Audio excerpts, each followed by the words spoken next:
I didn't know I had a curfew. Well, it is a school night. I should be very annoyed with all of you for waiting up. But I'm not, because I want to share something with you.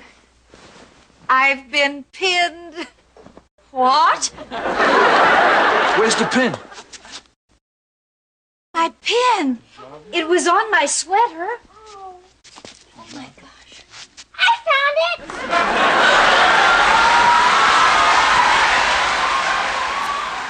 Hello. Welcome back to... Ayo. Oh, wait. That was pretty bad, huh? The Who's the Boss podcast. The Who's the Boss podcast. It's still better than any of mine have been thus far. Yeah, that's what you get for letting me intro this podcast. I keep saying I'm going to practice it, and I don't. So I really need to work on it. Right, because when you go to practice it, there's a child that asks you for something. Right. Yes. Homeschooling or whatever else is going on. Yes. All right, so we are back with episode 4 of season 1.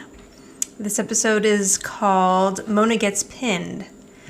And it's really the first episode that focuses on a character besides the main 4. So it's right. Mona's first episode.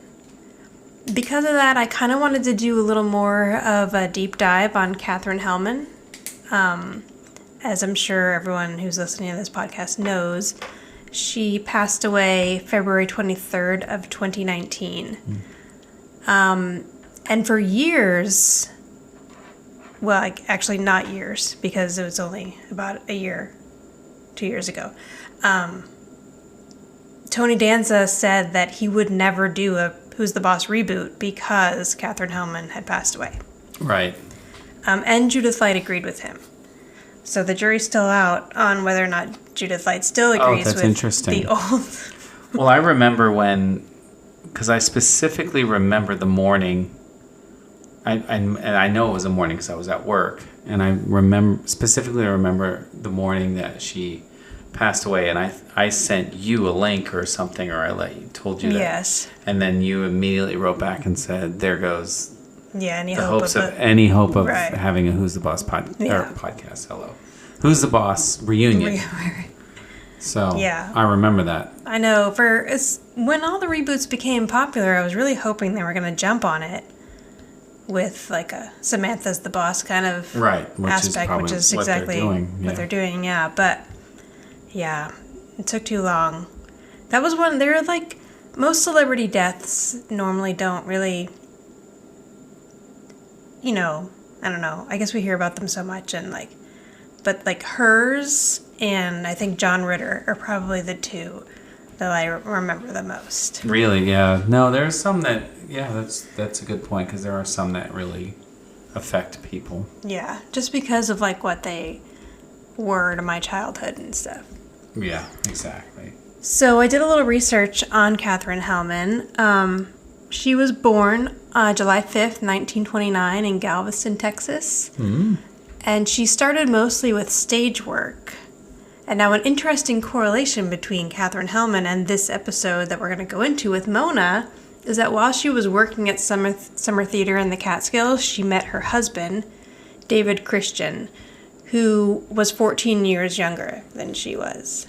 And when they met, he was 19 and she was 33. Wow. So they were together a while before they got married. They were married in 1969, and they were together 57 years. They were together until she died in 2019.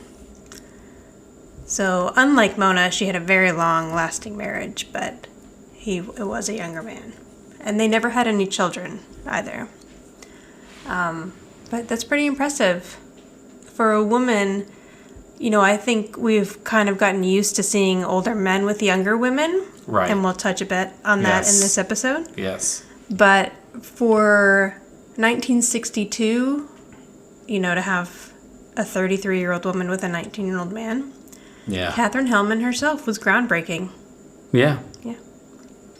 And of course, so we've said before that originally they wanted Mona to be Angela's sister and kind of create sort of a love triangle. with the three of them, but it wasn't working, and so they made Mona the mother. And according to Katherine Helmond, she never even had to audition for this part. So they must have had her in mind or in mind for something else, and they just gave her the part of Mona. Interesting. Yeah, it's pretty impressive. But, I mean, she had come off of Soap, so obviously she played Jessica Tate on Soap. I kind of remember Soap here and there. I do, too. Yeah, I just remember seeing an episode or two here and there. Yeah. There are a few really great clips that I looked at on YouTube with her and Billy Crystal. But I think that I was a little too young for that show. But yeah, so, and then, I mean, she worked consistently after Who's the Boss. And one of the other big parts I remember her in, is that our ice maker? Our cat's about to play piano, I think. Okay, great. One of the other big parts I remember her in as a kid was Overboard. Do you remember her in that? Overboard. Oh, with Goldie Hawn and Kurt Russell. Kurt Russell. Yeah, she plays Goldie Hawn's mom. Oh, yes. I mean, I totally remember that movie, but I just don't remember her being in it. Yeah, I just remember her. She's like on a cruise ship in like a fancy bedroom, and they hit a wave, and she like slides off the bed, right? Because the sheets are all like silky or satiny. Yeah, I just don't remember her it being her. And I've actually watched that movie a couple times. It just didn't stay with me. Yeah, that's a great movie. I should watch that one again. And then, so after Who's the Boss, she went to Coach, the last 3 seasons of Coach. Right. I do remember her in Coach. And she's Deborah's mom on Everybody Loves Raymond. Right, of course. Yeah, I love her. I watched a lot of Everybody Loves Raymond. She's great on that. She was good in that show, too, yeah. And also, which I don't remember this, but I'm sure our kids know, she's Lizzie in Cars, all 3 of the Cars movies. Oh. Our kids have kind of grown out of Cars now, but I'm sure we heard her and we just didn't realize. Oh, yeah, of course. Yeah, I had no idea. So the title of this episode, again, is Mona Gets Pinned. It originally aired October 30th of 1984. Oh, the day before Halloween. Halloween was on a Wednesday that year. The original TV guide... Fun fact. Useless fact. Although, maybe not, because I don't know if we're to the point where Who's the Boss has been moved to Tuesdays. It could still be on Thursday at this point, because we're only in episode 4, and I know they were pulled for a bit and then moved, but I don't know if we're there that'd be yet. interesting to know. Yeah, maybe we should look that up. So the TV guide blurb for this is, Angela is thrilled that her mother has a new man in her life, until she discovers that the man is a college boy.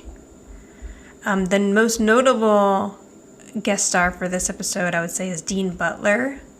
And we'll get into that a little later, but he was Al Manzo on Little House on the Prairie, which was another show that I loved as a kid. So it's funny how this episode starts out, because it has that whole scene with Tony in the kitchen trying to fix the plumbing. Hang on one second. I just want to read the description from the movie database. Yeah, let's see what it says. It's always my favorite, because last episode, in Angela's first fight, it was a big description. And this Mona Gets Pinned is Mona is dating a much younger man. That's it. And so, like, whoever writes these doesn't care. I didn't like that episode. Right, but then the next episode is a very long description, which I'll read bizarre. next time. I wonder where they're getting those from. It's like somebody who does them maybe on internet, and he was tired. Yes, so he's like, Mona gets a much younger man after watching the entire episode. That's all you get. That's it. That's all you get. Which is pretty much the episode. Yeah, I mean, it is a good tagline for sure. Right. I don't know about a summary.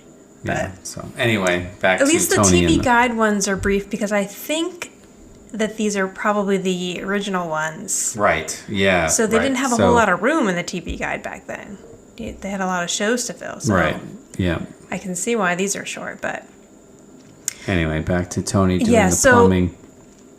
I feel like that scene really has nothing to do with anything else in the rest of the episode.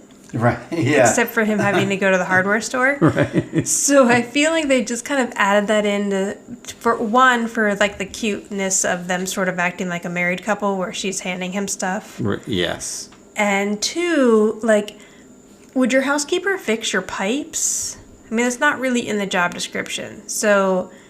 Yeah, I mean, I think it's just more of like a man of the house type of things. Yeah. I think they're like alluding to that. Right. That's what my note says. He's establishing himself as the man of the house. Yeah, see, there you go. And so, and just so everybody knows, we watch the episodes and we write down our notes and we never compare. We just do it as we're doing the podcast. Just so everybody knows that. Everybody. All 14. All 13 of you. Oh, is it 13? Listening. Yeah, so I checked our listener thing, and our audience size is 13, which I noticed it sounds really sad, but when your goal is 26, we're halfway to our goal. I thought it was 27. Oh, we're almost halfway to our goal. Okay. We're a half a listener. I thought we decided on 27. Halfway. Either way. Yeah, I think you're right. You're right. So I'm super excited about that. But Tony, to work on the plumbing, he decides that he needs a hammer to bang on the side of the pipe. Yes. And then he asks Angela, hammer, and then she's like, hammer, and then she hands it down. Then he wants the wrench, which is like I think it's like a crescent wrench or something. And then he's like, wrench, and she's like, wrench. And when she puts that wrench down, I know those wrenches are a wrench that size super heavy that had to have hurt his hand. Oh, really? The way she slams it into his hand, takes the wrench, and then he's twisting the pipe randomly. Yep. Then he's done with that, and then he asks for a beer, which is awesome too, Yes. which I thought was great. That's a great part.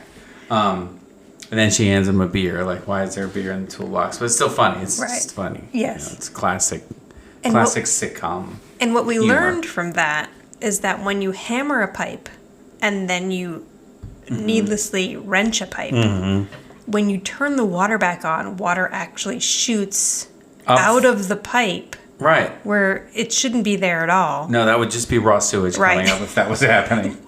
Like, it made no sense that water's flying up from the middle of the sink. But whatever. It made for good TV, Exactly. Yes, so... And he's all like, hey, try a spoon. He's underneath the sink. That's pretty funny. Yeah, so Tony's plumbing skills are a bit lacking, but he's going to work on that. So we'll get back to that in a moment. While this is all happening, Mona is getting ready for her study group, and she's changing outfits, and she doesn't know what to wear, and she's like very giddy and nervous, and you're wondering why. So, also they mention that she is staying with them because she set a small fire in her apartment. Right, which I wrote in my notes, big development.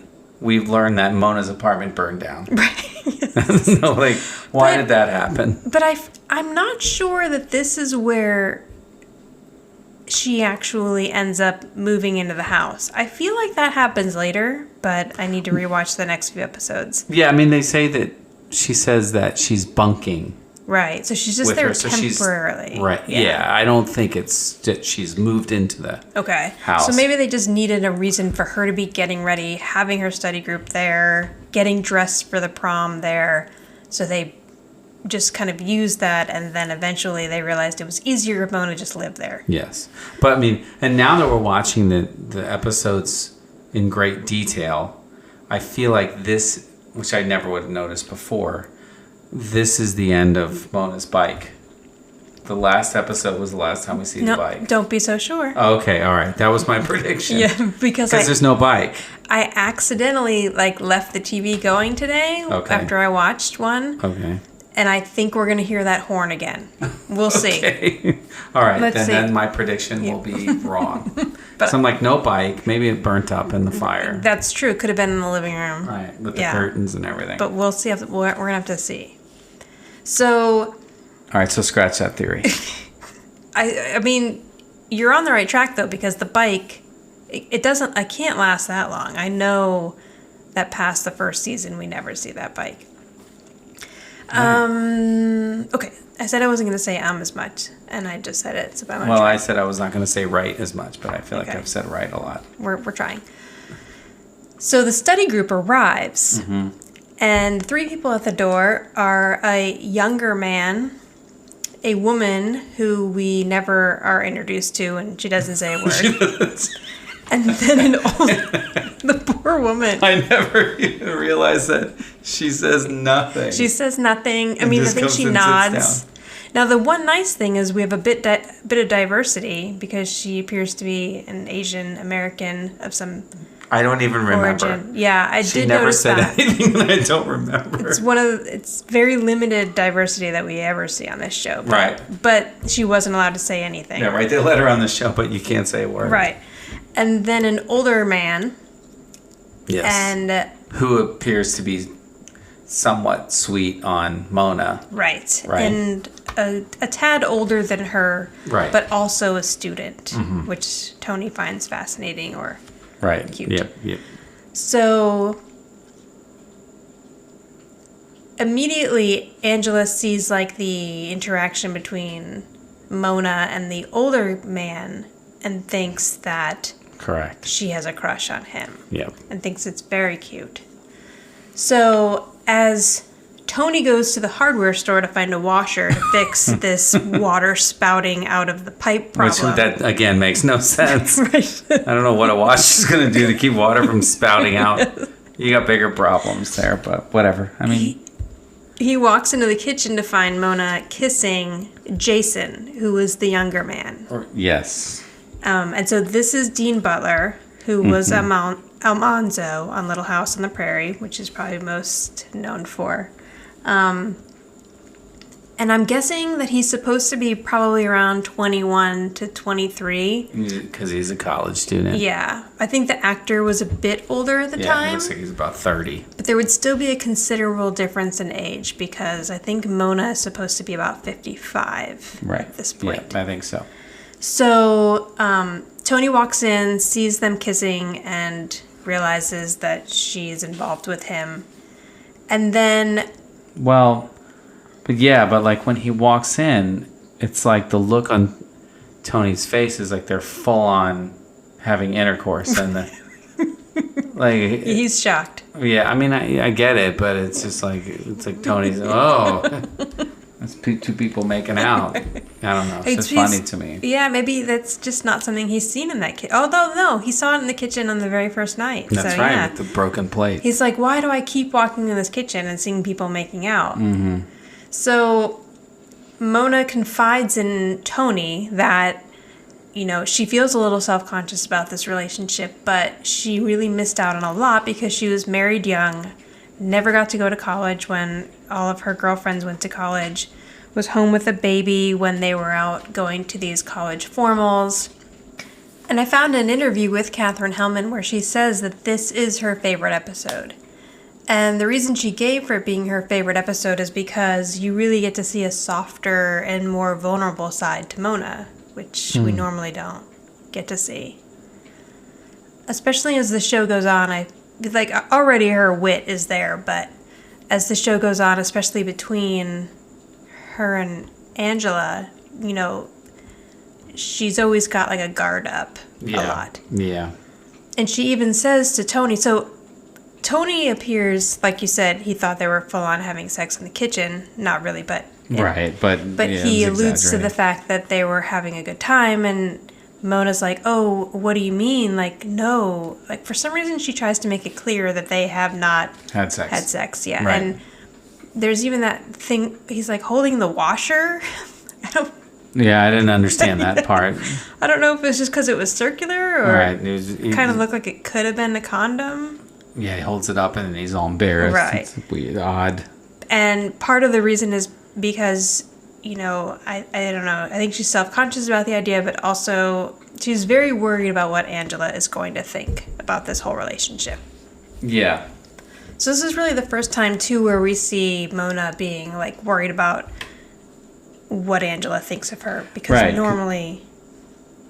Right, that's what I wrote on my notes, is that she values Angela's opinion so much when she usually doesn't care. Right. But she's like, says something like, it's her opinion's everything to her or whatever. I don't remember the exact words, but... Yeah, so you definitely see that love is there regardless of the banter that they normally have. Yes. So upstairs, Tony catches Angela in cahoots with Jonathan on spying on the study group. That was funny. Yeah, that was cute. So Angela's she thinks that it's the older man that Mona's into. So she says something to Tony about it, and Tony's like, well, aren't you worried about the age difference? Because it is a definite misunderstanding. And she's like, no, it's the 80s. Right, Get which with is it. the classic Three's Company Exactly. type mix-up. Right. Which I love.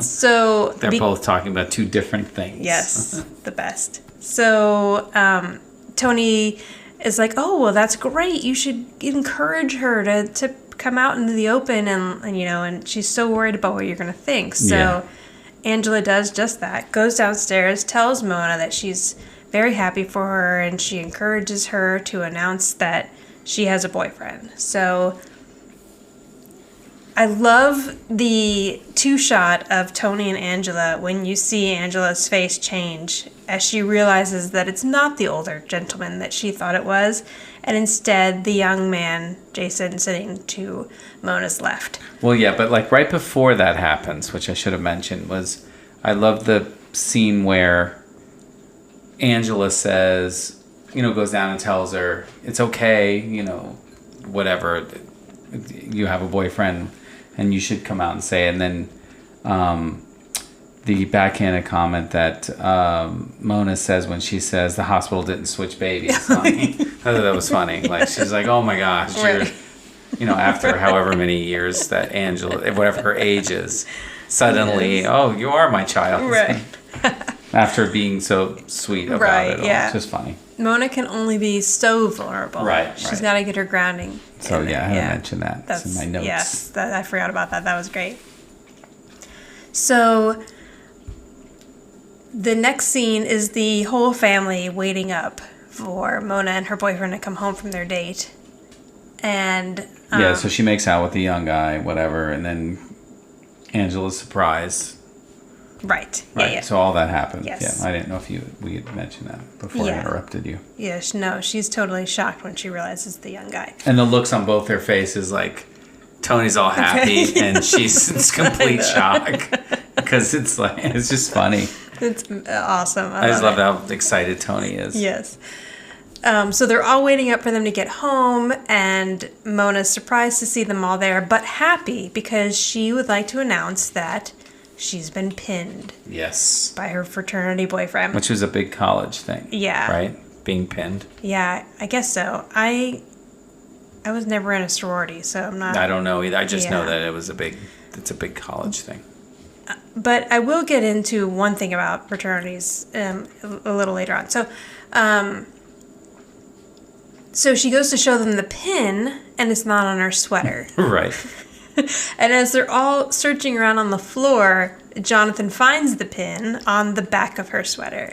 Correct. And I have vivid memories of seeing that as a kid and thinking it was the funniest thing and realizing like, oh, like I don't think I understood. You would have been so young. I was probably like 8 or... Yeah. Because that would have been like 12.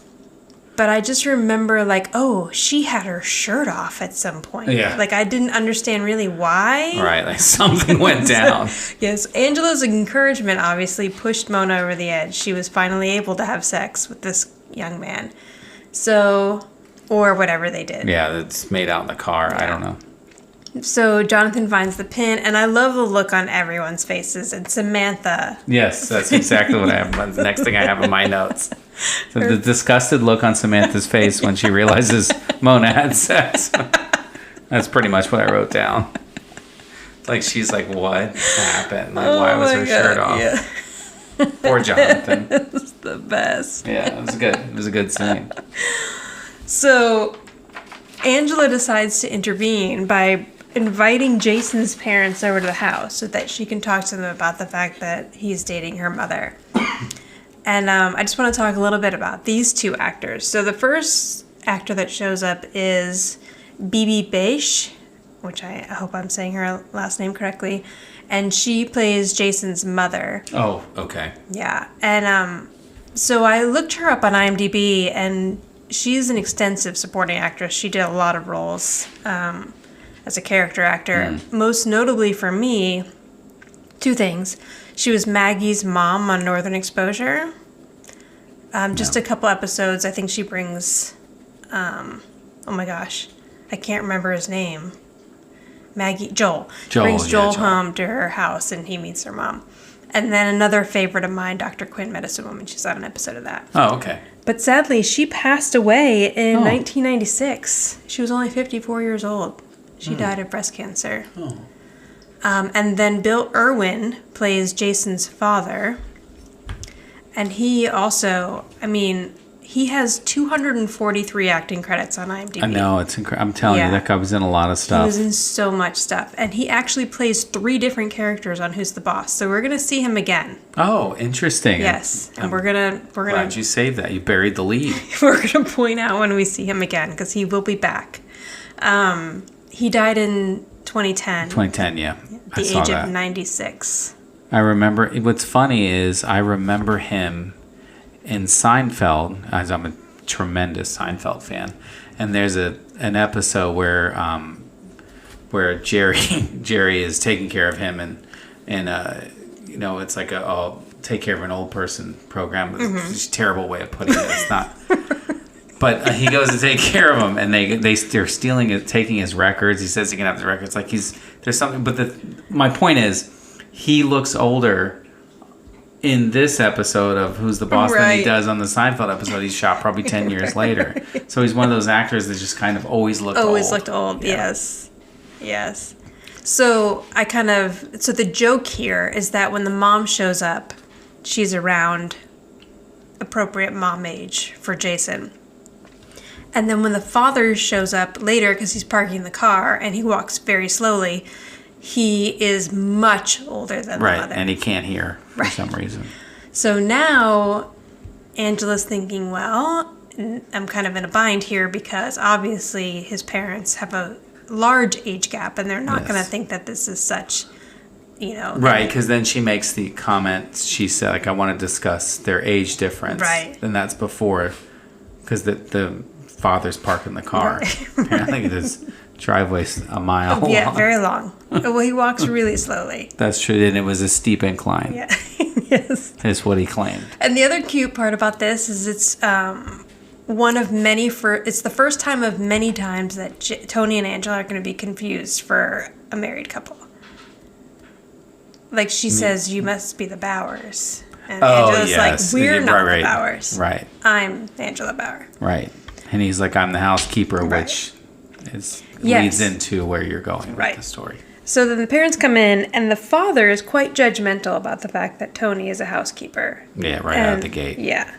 So he's also quite judgmental about the fact that Mona is older than Jason. Even though he's married to a much younger woman, he thinks that that's fine because it's okay for a man, but not a woman. Yep. So that immediately sets Angela off. And now she's gone into defense mode. Yeah, she starts defending Mona and saying that there's no reason why, her mother's a wonderful person and there's no reason that it should be any different for a woman to be dating a younger man as opposed to a older man to be dating a younger woman. So I think that's a pretty groundbreaking storyline for this. Yeah, I thought so too. Time period. Mm-hmm. And even today, I feel like there are many male actors that you'll see that have much younger wives or girlfriends. And it's only a few that you'll see the opposite with. Around. Yeah. And Katherine Helmond was one of them. I think Hugh Jackman possibly is another one. So it's still not very prevalent, and I feel like it's not as accepted. Mm-hmm. So the parents leave. Angela basically kicks his parents out of the house, and Tony is so excited that Angela's now on Mona's side. Mona comes in, but Angela's not on Mona's side. And she basically says, like, it doesn't matter if it's better for a woman. This is my mother, and I don't want her to be in this situation because it's not responsible. Right, and then they get in a fight. Yeah. So Angela and Mona have a really epic fight, And she stomps off to go get ready for the prom without Angela. So here's what I wanted to say about the prom. So I know high school has prom, but does college have prom? I don't know. Yeah, I don't think so. Silly. Yeah. I mean, they have homecoming, but I don't. Yeah. Right. And I remember I did date a guy my freshman year of college who was in a fraternity, and I went to a fraternity formal with him, but it wasn't a prom. So, but I don't know if this is different because he was actually graduating college, I guess. I don't know. But yeah, I thought it was funny that they called it the prom. Right. Yeah, I agree. But I didn't understand that either. Another reason that Katherine Helmond said that this is one of her favorite episodes is because she got to wear that ball gown and get all dressed up. Really? Because she also didn't get to go to college or have any kind of college formal experience. Oh. So I thought that was sweet. She enjoyed getting to play that out on the show. So Mona's getting ready. Tony's helping her. He comes downstairs to talk to Angela and try to get her to go upstairs and have a conversation with her mother and help her get ready and tell her that she supports her. And Angela's still very worried that kids at the prom will be mean. But Tony makes it clear that she's the kid hurting her more than any of these other kids that was done well. Yeah, very well. So Angela goes upstairs, and they have a very sweet talk. Like, I think we've peaked at Angela and Mona sweet talks. Yeah. We'll have to call out if we see any other ones, but it's very sweet. That's probably it. Yeah. And then that shot of her putting her arms around her mother is used in the open throughout the rest of the show. Yes, which I noticed that when it started to happen. I'm like, oh, that's the scene that's in the open. Yeah. And did you get the 2 Gone with the Wind references that no one's gonna get these days? No, I didn't. Well, she calls her Miss Scarlet. Oh, which yes, is the I obvious do remember one. that. Yes, yes. But then as she walks away, she turns and says, "I'll think about that tomorrow," which I believe is another Scarlett O'Hara reference. But, I mean, adults will get that these days, but children will not. But then, like, Mono's saying, at that point, the table had turned because Mona was saying, I can't go through with this. Can you go down and tell him no? And she's like, no, you have to go. Yes. After she was saying she shouldn't all this time go out with him. Yeah. And then at that point, Mona comes downstairs and it just got super awkward because there were just like 6 men serenading her acapella style. Like, that kind of felt like it came from out of nowhere, but whatever. Yeah, I don't know if that's also a fraternity thing. Oh, okay, maybe. Yeah. I know, out of nowhere they're singing. I'm like, what just happened? And Mona's coming down the stairs. I'm like... And also, when Tony lets Jason in, I just want to mention the Bobby Governale reference. Governale? Yeah, so I noticed that on the closed captioning it said like Governale. Yeah. But I looked up the man's actual name, but it may be pronounced Governale, but Governale. It's spelled Governale, so we'll see.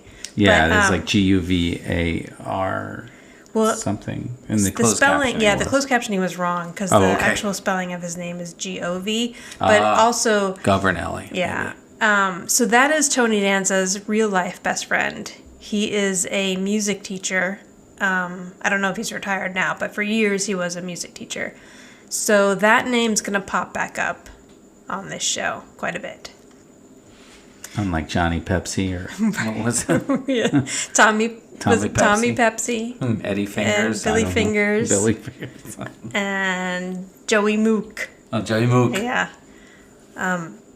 Yeah, we might see Fingers again. I do remember Fingers. But what's funny about him and Bobby Guarinelli is they shared a tux. Yes. How did that work? To stand in the parking lot in your underwear while the other one went in with the tux? I hope there was another outfit somewhere. I didn't understand that one. But oh, yes. He's like, well, awesome. Sort of went to the prom. Because they were sharing a tuxedo. That is awesome. It's very funny. Tony Micelli. So... Mona goes to the prom and gets to live out her prom fantasies. Yeah, which is good. Yeah. Another solid episode. I Yes. thought this was a very good one. I agree. I know we don't share notes, but we both kind of laughed in certain parts. And that's a good sign. Like, honestly, it's the 4th episode in, and it's the most...